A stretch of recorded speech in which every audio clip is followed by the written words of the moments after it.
Hello everyone, welcome to Disha classes.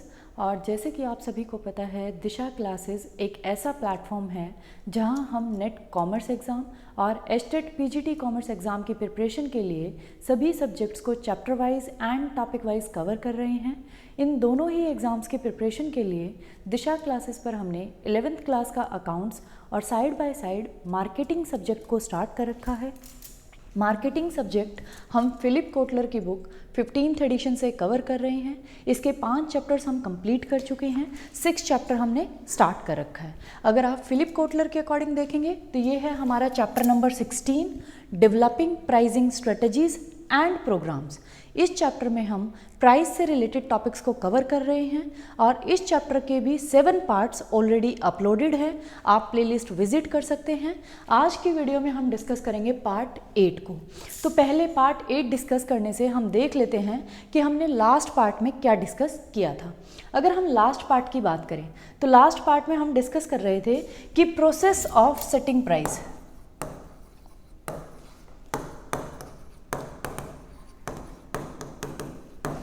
Product का price set करने के लिए कंपनीज को एक सिस्टमेटिक अप्रोच को फॉलो करना है। सिस्टमेटिक अप्रोच का मतलब है एक प्रोसेस को फॉलो करना है और इस प्रोसेस में टोटल हमारे पास 6 स्टेप्स थे। इन 6 स्टेप्स में जो हमारा फर्स्ट स्टेप था, सेलेक्टिंग प्राइसिंग ऑब्जेक्टिव्स। सबसे पहले कंपनीज को क्या करना है, प्राइस सेट करने से पहले उनको अपना प्राइसिंग ऑब्जेक्टिव सेलेक्ट करना है कि उनका प्राइस से रिलेटेड क्या ऑब्जेक्टिव है या किस ऑब्जेक्टिव को वो प्राइस के थ्रू अचीव करना चाहते हैं। टोटल कंपनीज के पास 6 ऑब्जेक्टिव्स हो सकते हैं जिनको हमने लास्ट वीडियो में डिस्कस किया था। फिर उसके बाद हमारा सेकंड स्टेप आता है। जब आपने अपना प्राइसिंग ऑब्जेक्टिव सेलेक्ट कर लिया, उसके बाद सेकंड स्टेप पे आप क्या करेंगे, डिटरमाइनिंग डिमांड। आपके प्रोडक्ट की मार्केट में क्या डिमांड है उसको आप डिटरमाइन करेंगे।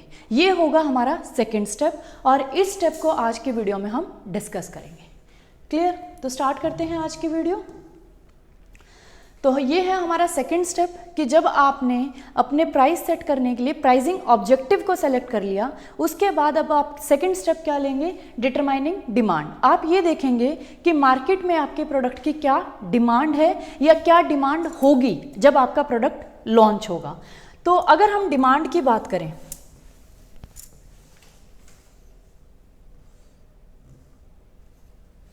डिटरमाइनिंग डिमांड, ईच प्राइस, जितने भी आप प्राइस अगर सोच रहे हैं अपने प्रोडक्ट के लिए, तो हर एक प्राइस पे जो आपकी डिमांड होगी प्रोडक्ट की वो क्या होगी, different.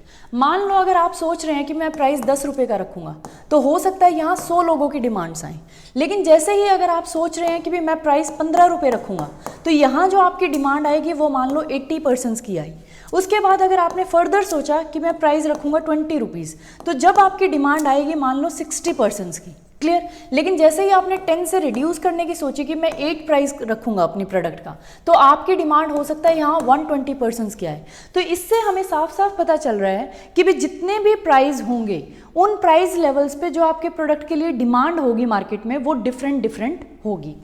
Each price will lead to a different level of demand and have a different impact on a company's marketing objectives। तो इसमें यही बताया गया है कि भी जितने भी आपके प्राइस के लेवल्स होंगे, जितने आपने प्राइस के लेवल्स रखे, उन पे जो आपकी डिमांड का लेवल होगा वो डिफरेंट होगा और आपके जो उनका इन अलग अलग प्राइजेस का आपकी कंपनी की मार्केटिंग ऑब्जेक्टिव्स पे भी अलग अलग इम्पैक्ट पड़ेगा।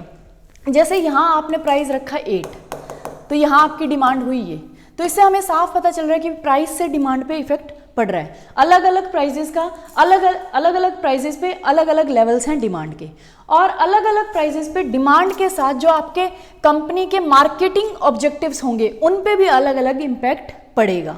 Clear? The normally inverse relationship between price and demand is captured in a demand curve। ये कह रहा है जब आप डिमांड कर्व को देखेंगे, जब हम एक इसका डायग्राम बनाएंगे डिमांड और प्राइस का, उसे हम बोलते हैं डिमांड कर्व। जब आप एक डायग्राम के थ्रू, आप क्या कर रहे हैं, आपने एक डायग्राम बनाया, इस डायग्राम के थ्रू आप यहाँ प्राइस को डिनोट कर रहे हैं, यहाँ आप क्वांटिटी जो डिमांड की है उसको डिनोट कर रहे हैं। तो जब आपको इनको एक हम कह सकते हैं पिक्चर की फॉर्म देंगे तो ये जो हमारा बन के आएगा इसे हम बोलते हैं डिमांड कर्व। तो जब आप डिमांड कर्व बनाएंगे, जब आप देखेंगे तो आपको पता चलेगा कि भी जो प्राइस है और जो हमारी डिमांड है इनके बीच में इन्वर्स रिलेशनशिप है। इन्वर्स रिलेशनशिप का मतलब है अगर प्राइस इंक्रीज हो रहा है तो आपकी डिमांड डिक्रीज होगी, प्राइस डिक्रीज हो रहा है तो डिमांड इंक्रीज होगी। वो हम यहाँ से भी देख सकते हैं। प्राइस आपने 8 किया तो डिमांड थी 120, जैसे ही आपने प्राइस को इंक्रीज करा 10 रुपीज कर दिया तो आपकी डिमांड क्या हो गई, कम। 120 से कितने पे आ गई, 100 पे। लेकिन आपने अगर फर्दर प्राइस को इंक्रीज कर दिया, प्राइस इंक्रीज हुआ तो डिमांड और डिक्रीज होगी, डिमांड 80 पे आ गई। और मान लो आपने स्टार्टिंग में प्राइस रखा 20 पे जो आपकी डिमांड थी वो थी 60 यूनिट्स की, और 20 से आपने प्राइस को कर दिया कम। जैसे ही आपने 15 रुपए प्राइस करा, 5 रुपए घटा दिया प्राइस में से, तो आपकी डिमांड देखो बढ़ गई दोबारा से 20 यूनिट्स की। क्लियर? तो हमें साफ साफ दिख रहा है कि जो प्राइस का और डिमांड का रिलेशनशिप है वो कैसा है, इनवर्स रिलेशनशिप। इसको हम फिगर में भी देख सकते हैं।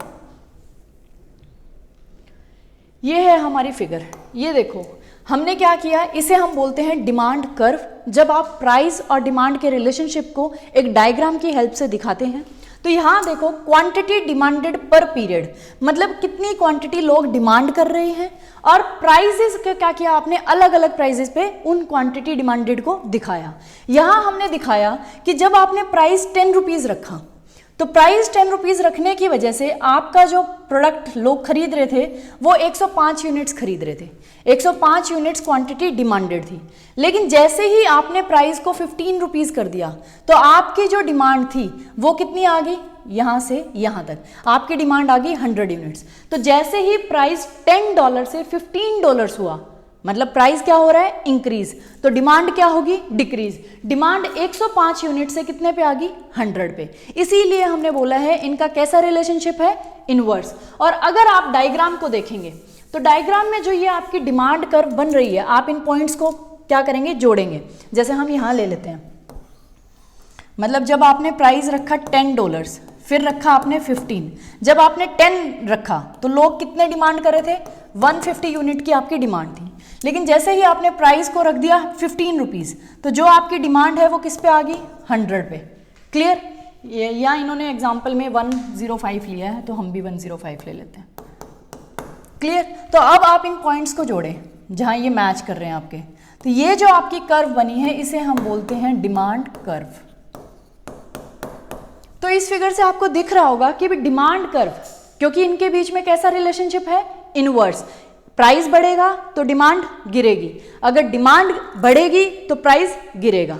क्लियर? तो इसी वजह से इनका जो डिमांड कर्व का स्लोप होता है, स्लोप की हम बात कर रहे हैं कि वो कैसा होता है, डाउनवर्ड। क्योंकि आप देखें ये गिरती हुई तरफ है, कभी भी इसमें भी आप देखेंगे तो ये भी गिरती हुई तरफ है। ये डिमांड कर्व हमारा ऐसे नहीं बना, हमारा कैसे बना है, अगर ऐसे बनता तो इसे हम बोलते हैं अपवर्ड, कि भी ऊपर की साइड जा रहा है। लेकिन डिमांड कर्व जो हमारा बनता है वो बनता है डाउनवर्ड, कि वो नीचे की तरफ आ रहा है, इसलिए हम बोलते हैं स्लोप्स डाउनवर्ड। और डाउनवर्ड होने का रीजन क्या है, क्योंकि इन दोनों के बीच में इनवर्स रिलेशनशिप है। अगर आपने प्राइस इंक्रीज कर दिया तो डिमांड डिक्रीज होगी, प्राइस अगर कम कर दिया तो डिमांड बढ़ेगी। उसकी वजह से डिमांड कर्व का स्लोप क्या होता है, हमेशा डाउनवर्ड। आई थिंक आपको इतना क्लियर होगा।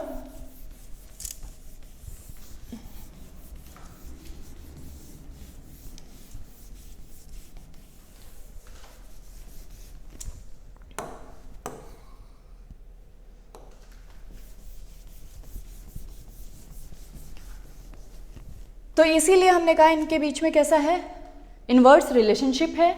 और जैसे ही प्राइस हायर होगा डिमांड लो होगी।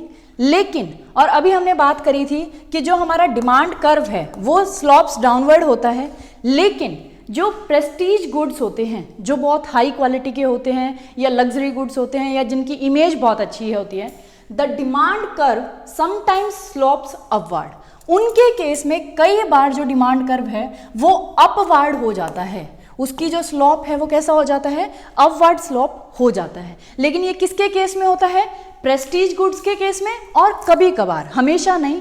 अगर आप वैसे देखेंगे तो हर एक प्रोडक्ट के केस में जो आपका डिमांड कर्व होगा वो हमेशा डाउनवर्ड स्लोप का होगा।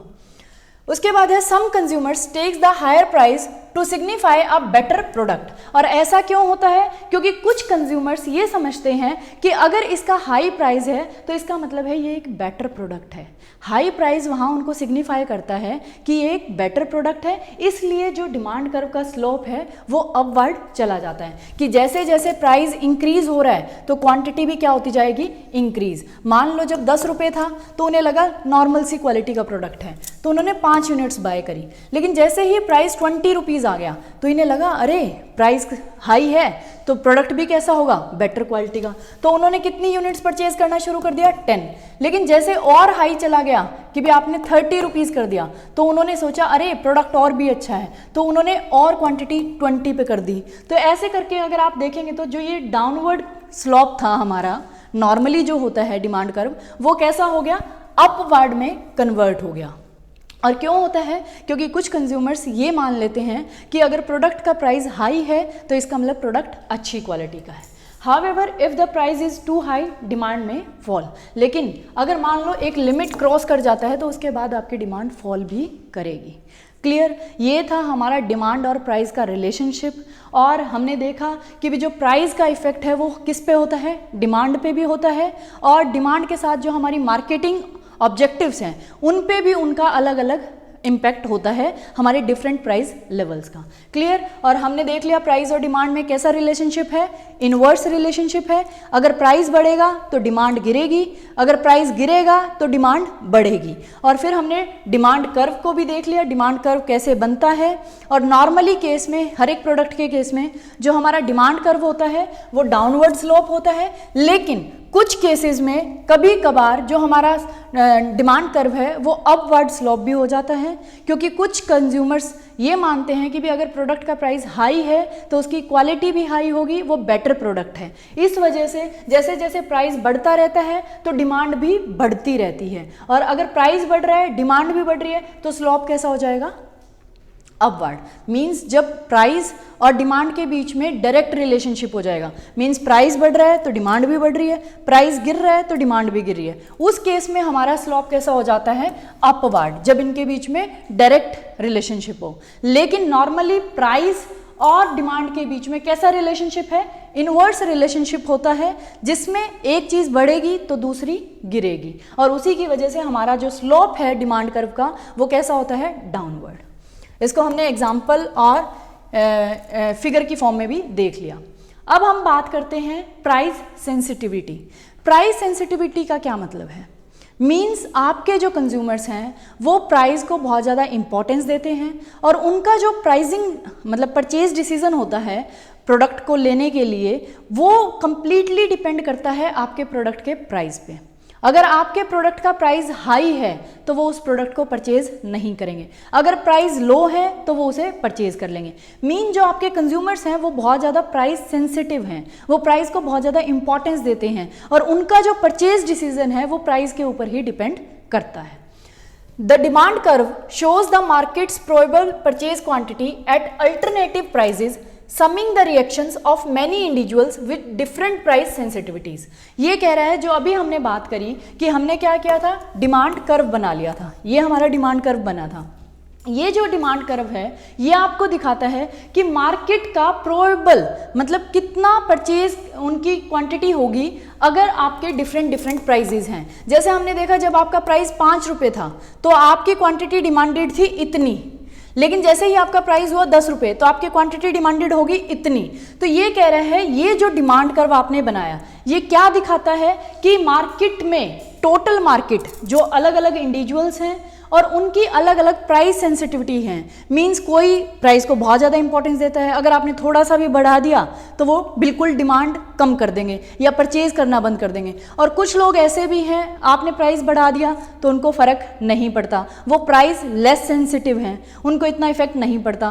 कुछ लोग ऐसे हैं, आप कितना भी प्राइस बढ़ा दें उनको बिल्कुल भी फ़र्क नहीं पड़ेगा, वो आपका ही प्रोडक्ट परचेज करेंगे, वो तो बिल्कुल ही प्राइस सेंसिटिव नहीं है। तो जो ये हमारे इंडिविजुअल्स हैं जो अलग अलग प्राइजेस पे अलग अलग सेंसिटिविटी दिखाते हैं, मीन्स कुछ ज़्यादा सेंसिटिव होते हैं प्राइस को लेके, कुछ इतने सेंसिटिव नहीं होते, तो उन सभी के जो रिएक्शंस आएंगे कि मार्केट में क्या डिमांड होगी हमारे प्रोडक्ट की अल्टरनेटिव प्राइजेस पे, उसको हमारा डिमांड कर्व क्या करता है, दिखाता है।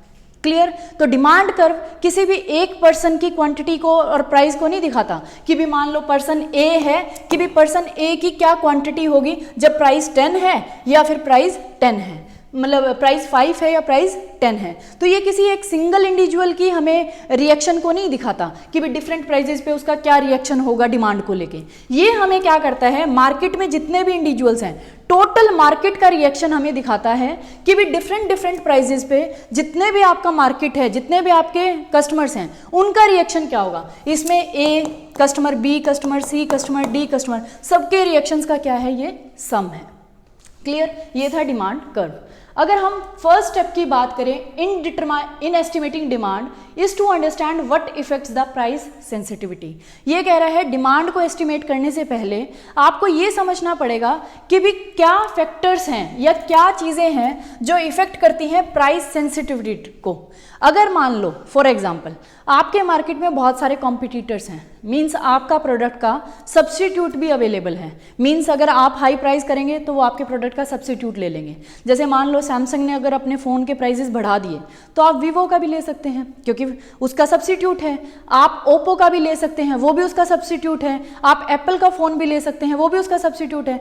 तो जब अगर आपके पास प्राइसेस मतलब आपके प्रोडक्ट के सब्स्टिट्यूट्स अवेलेबल हैं मार्केट में लार्ज नंबर में, तो आपके कंज्यूमर्स की प्राइस सेंसिटिविटी क्या होगी, हाई, क्योंकि जैसे ही आप बढ़ाएंगे और वो प्राइस को देखेंगे अगर वो प्राइस सेंसिटिव हैं तो वो क्या करेंगे, सब्स्टिट्यूट्स पे स्विच कर जाएंगे। तो इसीलिए हम कह रहे हैं कि भी डिमांड को एस्टिमेट करने से पहले हमें ये देखना पड़ेगा कि भी क्या क्या हमारी जो कंज्यूमर्स हैं उनकी प्राइस सेंसिटिविटी को इफेक्ट करता है, कब कंज्यूमर्स की प्राइस सेंसिटिविटी बहुत ज़्यादा होती है और कब कम होती है। मान लो अगर मार्केट में आपके प्रोडक्ट का सब्स्टिट्यूट ही नहीं है तो आप कितना भी प्राइस बढ़ा लें, आपके कंज्यूमर्स प्राइस सेंसिटिव हो ही नहीं सकते क्योंकि उनके पास कोई ऑप्शन ही नहीं है, कोई सब्स्टिट्यूट ही अवेलेबल नहीं है। तो कुछ फैक्टर्स हैं या क्या चीज़ें इफेक्ट कर रही हैं कि भी कंज्यूमर की प्राइस सेंसिटिविटी कैसी होगी, वो प्राइस सेंसिटिव ज़्यादा होंगे या प्राइस सेंसिटिव कम होंगे, तो इनको हम देखेंगे।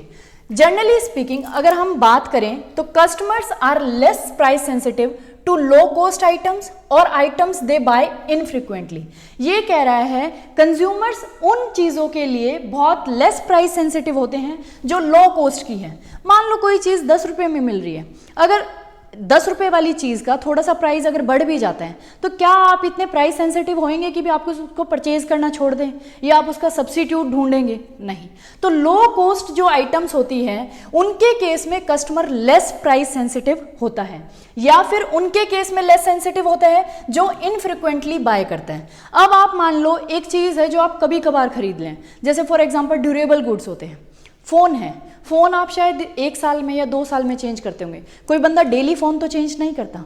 तो जब आप 1 साल में या 2 साल में कोई चीज़ ऐसी है जो परचेज कर रहे हैं तो आपकी जो प्राइस सेंसिटिविटी होगी वो क्या होगी, कम।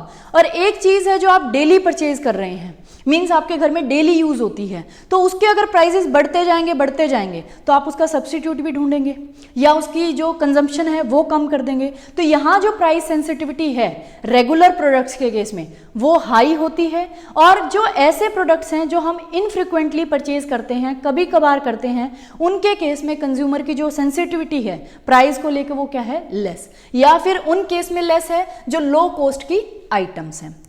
क्लियर? ये हमने देख लिया कि भी अगर प्रोडक्ट ऐसा है कि भी इनफ्रिक्वेंटली बाय करना है तो प्राइस सेंसिटिविटी कैसी होगी, लो। अगर ऐसा है जो लो कॉस्ट प्रोडक्ट है उनके केस में भी प्राइस सेंसिटिविटी कैसी होगी, लो।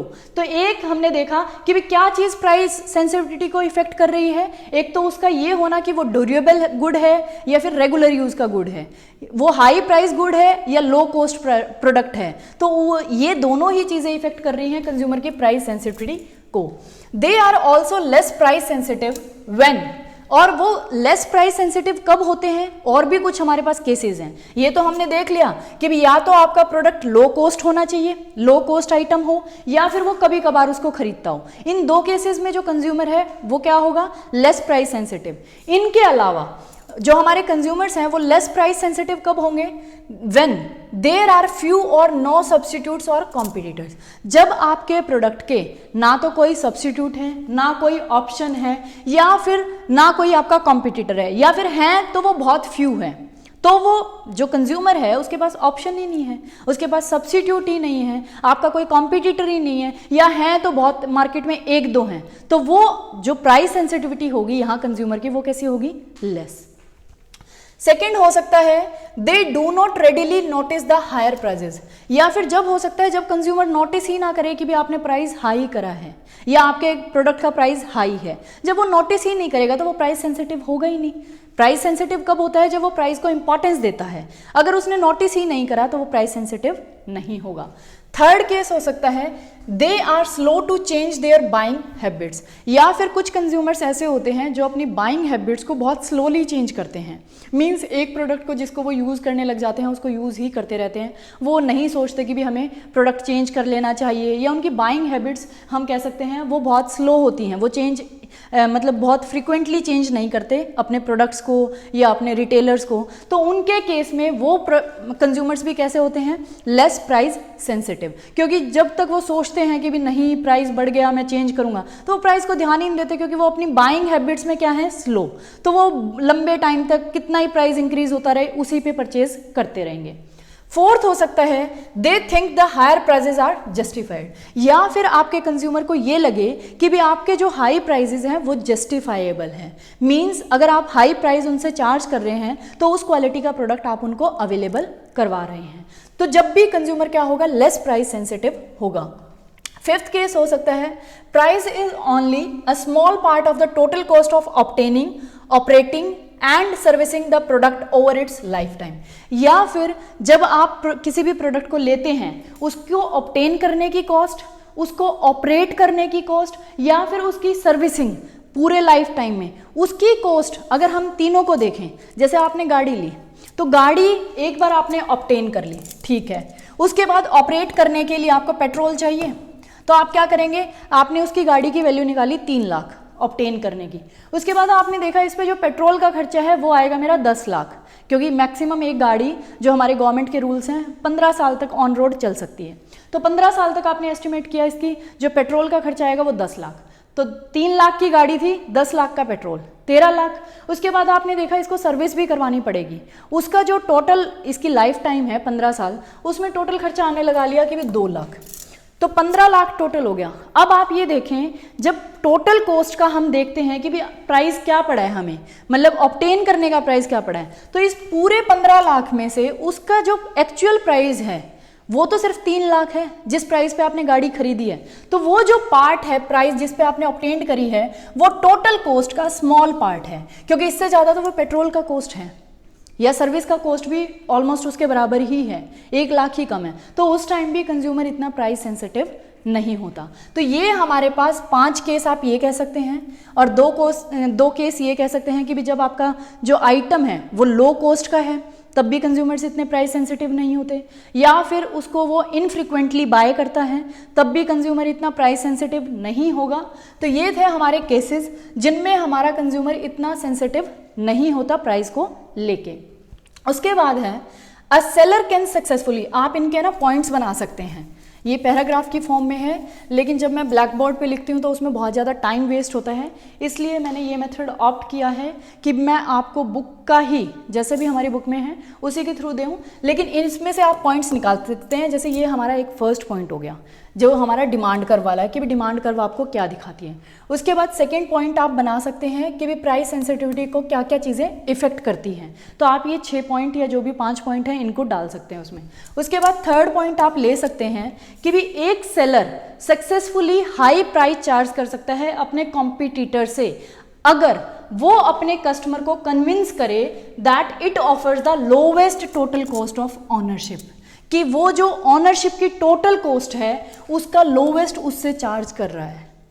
एक सेलर एक कंपनी अपने कंज्यूमर से एक हाई प्राइस चार्ज कर सकती है as compare to his competitor, लेकिन कब? जब वो अपने कस्टमर को ये कन्विंस करे, ये यकीन दिलवाए कि भी जो टोटल कॉस्ट ऑफ ऑनरशिप है उसका एक लोवेस्ट पार्ट वो उससे ले रही है। मीन जो मिनिमम से मिनिमम टोटल कॉस्ट हो सकती है उस चीज़ को ऑनरशिप लेने के लिए वो उससे ऑब्टेन कर रही है, तब एक सेलर हाई प्राइस चार्ज कर सकता है as compare to his competitor. Marketers often treat, और ये हमने देखा है कि जो हमारे मार्केटर्स हैं वो क्या करते हैं, सर्विस जो एलिमेंट होता है प्रोडक्ट का, मान लो जैसे हम कोई भी मशीन वगैरह लेके आते हैं तो उसमें आपने देखा होगा कि भी 1 साल की सर्विस फ्री है, गाड़ी लेके आते हैं तो उसमें भी होता है 1 साल की सर्विस फ्री है। तो बहुत सारे मार्केटर्स हमने नोटिस किया है सर्विस जो एलिमेंट है प्रोडक्ट का उसको ऑफर कर देता है सेल्स इंसेंटिव के तौर पे rather than as value enhancing. वो ये नहीं कहता कि भी मैं आपको सर्विसेज दे रहा हूँ तो मैं आपके प्रोडक्ट की मतलब उसको वैल्यू को इन्हांस कर रहा हूँ, मतलब सर्विसेज को वो एक सेल्स इंसेंटिव के तौर पे देते हैं कि भी हमारा जो प्रोडक्ट है वो अच्छे से बिक जाए, उसकी सेल्स इंक्रीज हो। मीन सेल्स को बढ़ाने के लिए वो सर्विस का एलिमेंट फ्री में देते हैं प्रोडक्ट के साथ, जैसे 1 साल सर्विस आपको फ्री में करके देंगे गाड़ी की। क्लियर? तो यहाँ हमने नोटिस किया है जो मार्केटर्स हैं वो सर्विस एलिमेंट जो होता है प्रोडक्ट का उसको सेल्स इंसेंटिव्स की तरह यूज करते हैं अपनी सेल्स को बढ़ाने के लिए, rather than using as value enhancing augmentation for which they can charge. वो ये नहीं कहते कि भी हम आपको इस प्रोडक्ट के साथ सर्विसेज देंगे जिससे आपकी प्रोडक्ट की वैल्यू क्या होगी, बढ़ेगी। क्योंकि आप मान लो गाड़ी की सर्विस नहीं करवाते तो अगर वो 10 साल चलनी है तो वो 8 साल ही चलेगी, 2 साल उसकी लाइफ कम हो जाएगी। तो जो ये सर्विस है उस सर्विस की वजह से उस प्रोडक्ट की वैल्यू इन्हांस ही तो हुई। तो जो मार्केटर्स हैं वो सर्विस एलिमेंट को ऐसे यूज करते हैं सेल्स इंसेंटिव के तौर पे कि भी सेल्स को बढ़ाने के लिए, इसलिए वो फ्री ऑफ कॉस्ट दे देते हैं कि भी 1 साल की सर्विस फ्री। वो ऐसे इसको ट्रीट नहीं करते कि भी ये जो सर्विसेज हैं जो हम अपने प्रोडक्ट के साथ दे रहे हैं ये उनकी वैल्यू को इन्हांस कर रहे हैं और इनके लिए हम चार्ज भी कर सकते हैं, क्योंकि इस जो ये फ्री सर्विसेज देते हैं इनके बदले में उन्हें सर्विसेज के लिए चार्ज करना चाहिए, क्योंकि इससे वो आपके प्रोडक्ट की वैल्यू को इन्हांस कर रहे हैं। In fact pricing expert Tom Nagle, एक एक्सपर्ट है प्राइसिंग का टॉम नेगले, उन्होंने कहा है जो आज के टाइम पे मैन्युफैक्चरर सबसे बड़ी मिस्टेक कर रहे हैं वो यही है कि वो सारी सर्विसेज को जो है वो फ्री ऑफ कॉस्ट देते हैं, मीन्स सिर्फ अपने आप को डिफरेंशिएट करने के लिए। मीन्स एक जो कंपनी है वो अपनी सर्विसेज फ्री ऑफ कॉस्ट दे रही है, दूसरी नहीं दे रही, तो वो सिर्फ डिफरेंशिएट करने के लिए उसे फ्री ऑफ कॉस्ट दे रहे हैं। तो ये सबसे बड़ी मिस्टेक है। जो कंपनीज हैं उनको अपनी सर्विसेज के लिए चार्ज करना चाहिए, क्योंकि उन सर्विसेज के थ्रू आपके प्रोडक्ट की वैल्यू इन्हांस हो रही है। क्लियर? उसके बाद आप 4th पॉइंट इसको बना सकते हैं। 4th पॉइंट हमारा होगा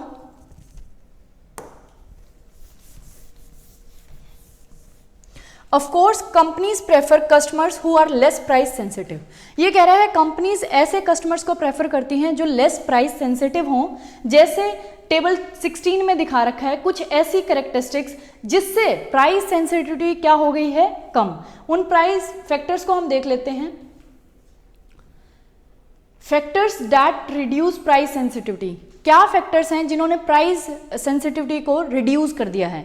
वो तो हम कह सकते हैं कंडीशंस, मतलब वो तो सिचुएशंस थी जिनमें आपके कंज्यूमर्स खुद ही अपने आप ही लेस प्राइस सेंसिटिव हो रहे थे, जब उनके पास मान लो सब्स्टिट्यूट अवेलेबल नहीं था, या फिर वो नोटिस ही नहीं कर रहे थे आपका हाई प्राइस हो गया, या वो अपनी बाइंग हैबिट्स को चेंज करने में स्लो थे, या जो टोटल कॉस्ट थी ऑब्टेन की, ऑपरेटिंग की और उसके बाद सर्विस की, उसका एक स्मॉल पार्ट था जो आपका प्राइस था। तो उन केसेस में था कि भी कस्टमर खुद ही लेस प्राइस सेंसिटिव था।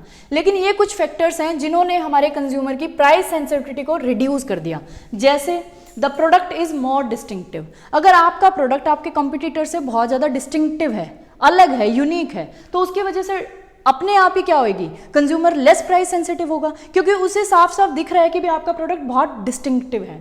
Buyers are less aware of substitutes, या फिर बायर को नॉलेज ही नहीं है कि मार्केट में सब्स्टिट्यूट्स भी अवेलेबल हैं। ये फैक्टर्स हैं जिसकी वजह से प्राइस सेंसिटिविटी कम हुई है। Buyers can not easily compare the quality of substitutes, या फिर अगर सब्स्टिट्यूट्स की उन्हें नॉलेज भी है तो वो उनकी क्वालिटी को कंपेयर नहीं कर पा रहे।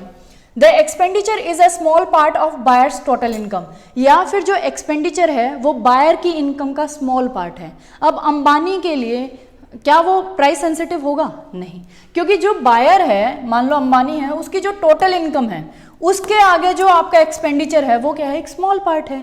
अब वो कोई भी गाड़ी ले रहा है तो उसके लिए गाड़ी क्या है? एक स्मॉल सा एक्सपेंडिचर है, क्योंकि उसकी इनकम ही इतनी ज़्यादा है। The expenditure is small compare to total cost of the end product. ये कह रहा है जो एंड प्रोडक्ट आएगा हमारे पास उसकी जो टोटल कॉस्ट होगी, उस टोटल कॉस्ट में से जो आपका एक्सपेंडिचर है वो स्मॉल पार्ट है। जो अभी हमने गाड़ी का एग्जांपल लिया कि पेट्रोल का खर्चा 10 लाख है, सर्विस का 2 लाख है, और जो एक्सपेंडिचर कार पे आप कर रहे हैं वो 3 लाख है। तो अगर इन दोनों के कंपेयर में देखें तो जो हमारा एक्सपेंडिचर है वो तो बहुत कम है, तब भी प्राइस सेंसिटिविटी क्या हो जाती है? कम। Part of the cost is borne by another party, या फिर जब भी आप प्रोडक्ट लेने जा रहे हैं तो उसका कुछ पार्ट कॉस्ट का कोई अदर पार्टी बॉर्न कर रही है। मीन्स आपके रिलेटिव्स आपको गिफ्ट दे रहे हैं तो कुछ पेमेंट आपको करनी है, कुछ पेमेंट आपके रिलेटिव्स कर रहे हैं, तब भी जो पर्सन है, कस्टमर है, वो लेस प्राइस सेंसिटिव होगा। The product is used in conjunction with assets previously brought, या फिर कोई ऐसी चीज़ है जो आपने पहले ले रखी है लेकिन अब उसको यूज़ करने के लिए जो अब प्रोडक्ट है वो आपको लेना कंपलसरी है। जैसे मान लो पहले हमारे घरों में एलईडी चलती थी केबल से चल जाती थी, उसके बाद कोई जो सेटअप बॉक्स है वो लगाना कंपलसरी नहीं था, लेकिन जैसे ही गवर्नमेंट के रूल्स एंड रेगुलेशंस चेंज हुए तो आपको सेटअप बॉक्स लगवाना कंपलसरी हो गया। तो अब जो आपके पास पहले एसेट था, मतलब जो आपके पास टीवी था, एलईडी था, जिसे आप केबल के थ्रू देखते हैं, लेकिन अब उसको यूज़ करने के लिए उसके कंजक्शन में आपको सेटअप बॉक्स भी लगवाना ज़रूरी था।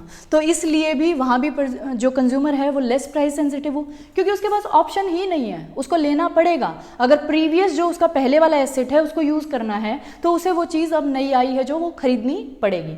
The product is assume to have more quality, prestige और एक्सक्लूसिवनेस, या फिर आपका प्रोडक्ट जो आप परचेज कर रहे हैं वो उसकी क्वालिटी ऐसी मानी जाती है कि बेस्ट क्वालिटी है, वो इमेज को या प्रेस्टीज प्रोडक्ट है, या एक्सक्लूसिव है, मीन्स बहुत यूनिक है, तब भी जो प्राइस सेंसिटिविटी है वो लेस होगी। कस्टमर उसको परचेज करने के लिए प्राइस को ध्यान में नहीं रखेगा। Buyers can not store the product, या फिर प्रोडक्ट ऐसा है कि जिसको बायर स्टोर नहीं कर सकते, उनको बार बार वो परचेज ही करना पड़ेगा, क्योंकि आप उस चीज़ को स्टोर ही नहीं कर सकते फ्यूचर के लिए, तो आपको परचेज करना ही करना पड़ेगा। तो आप प्राइस सेंसिटिव होके क्या करेंगे? क्योंकि आप स्टोर कर नहीं सकते और उस प्रोडक्ट की आपको नीड है तो आपको वो परचेज करना ही पड़ेगा, वहाँ आप प्राइस सेंसिटिव नहीं होंगे। तो ये थे हमारे फैक्टर्स कि जो हमारी कंपनीज हैं वो चाहती हैं कि भी कंज्यूमर्स या कस्टमर्स लेस प्राइस सेंसिटिव हो, और कुछ ऐसे फैक्टर्स हैं जिन्होंने प्राइस सेंसिटिविटी को क्या किया है? रिड्यूस भी किया है, जो हमने अभी देखे। लेकिन एक इंपॉर्टेंट चीज़ है internet. Internet has the potential to increase price sensitivity.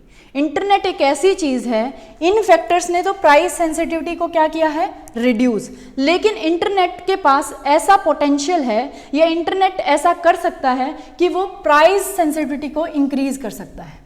ये तो आप देख ही सकते हैं। अब जैसे मान लो अगर आप फ्लाइट में जा रहे हैं, आपको टिकट बुक करनी है, तो आप इंटरनेट पे जाएंगे, 10 साइट्स को देखेंगे जो आपको लेस प्राइस दे रहा है। आप वहाँ इंटरनेट ने क्या किया? आपको प्राइस सेंसिटिव बना दिया कि भी आप प्राइस को ध्यान में रख रहे हैं। आप 10 साइट्स पे विजिट करेंगे, इंडिगो की फ़्लाइट्स की जो साइट है उस पर अलग, आईबीबो की साइट्स पे अलग, गो ट्रिप्स की साइट पे अलग।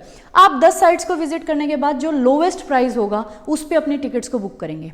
ऐसे ही आप कोई भी प्रोडक्ट परचेज करना चाहते हैं ऑनलाइन, तो इंटरनेट की हेल्प से पहले आप अमेज़ॉन पे देखेंगे उसी प्रोडक्ट को कि भी किस रेट पे मिल रहा है, फिर आप उसे फ्लिपकार्ट पे देखेंगे, फिर आप उसे मिंत्रा पे देखेंगे, फिर आप उसे जो भी और हमारी नायका वाइका जितने भी ऑनलाइन वेबसाइट्स हैं या ऐप्स हैं जिनसे हम ऑनलाइन परचेजिंग करते हैं, उन सब पे आप उसी प्रोडक्ट के प्राइस को क्या करेंगे? कंपेयर।